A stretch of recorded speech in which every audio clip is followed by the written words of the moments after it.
বিসমিল্লাহির রহমানির রহিম। আসসালামু আলাইকুম।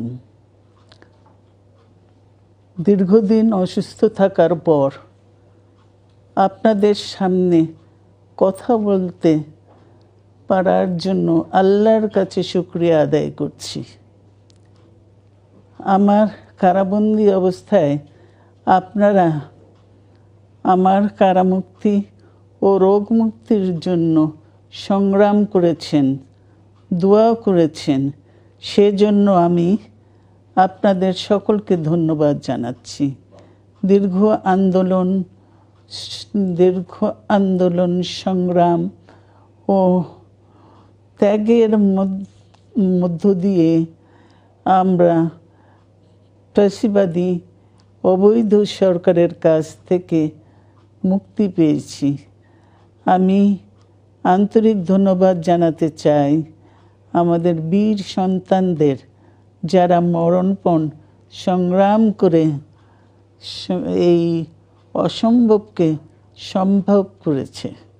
শত শত শহীদদের জানাই শ্রদ্ধা। এ বিজয় আমাদের নতুন সম্ভাবনা নিয়ে এসেছে। দীর্ঘদিনের নজিরবিহীন দুর্নীতি, গণতন্ত্রের ধ্বংসের স্তূপের মধ্য থেকে আমাদের নির্মাণ করতে হবে এক সমৃদ্ধ বাংলাদেশ। ছাত্র তরুণরাই আমাদের ভবিষ্যৎ।